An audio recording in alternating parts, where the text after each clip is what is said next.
What's Captain Carter doing here for a longer than usual toy review on my TikTok? Well, there is an enemy to be fought, so we need Carter in our ring. Our side of the ring, anyway. It is Infinity Ultron. As you can see, all the body parts we collected over the course of the Disney Plus. Collect a figure, build a figure, wave thing. Shut up! There were videos. You watched them, and these are all the bits that I got with the other toys. Let's take a little peeky peek at the ankle articulation. There is 2 joints in the knee, as per usual. There is a thigh swivel and movement in the crotch. No waist swivel for Infinity Ultron. There is a rib crunch, and it's very flexible. There's also movement at the top of the shoulders and the upper arms. There's a double elbow joint at the elbow, coincidentally, and you can move the hands around. I just burped, but I'm leaving it in.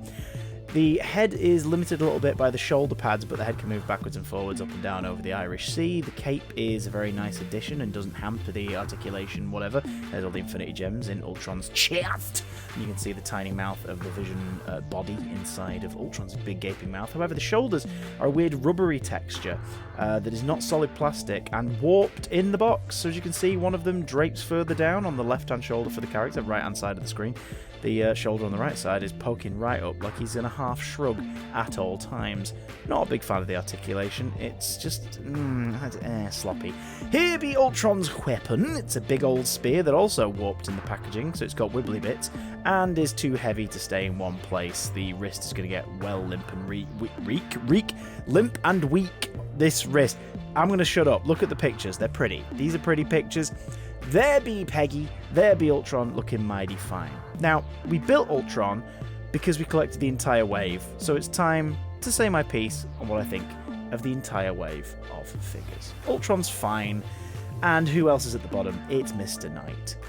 Not bad, just a bit bland. A bright, shining white figure that could have done with a bit more paint decal just to make him pop in certain areas. Sharon Carter is next because, old body part reuses from Hasbro, not a fan. Despite the good likeness of Emily Van Camp, could have done with more weapons and, better legs, really. Ms. Marvel is next, decent likeness of Iman Vellani, but she needed some accessories, some power, things to clip to her arms to do the embiggening power. On her own, she looks a bit odd. Then you got Moon Knight, he's fine. Again, just some shading would have been interesting. The fact that he's bright white doesn't quite work for me, but not a bad figure, still pretty decent. He's grown on me.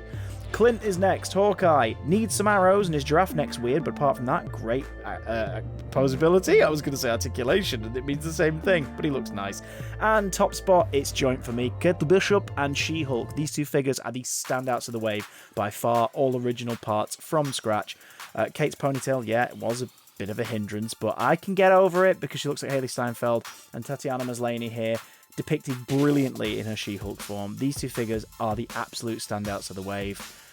What do you think? Have you seen my previous reviews? Did you like this review? Did you find it remotely useful? Did you like that bit where I burped? Let me know.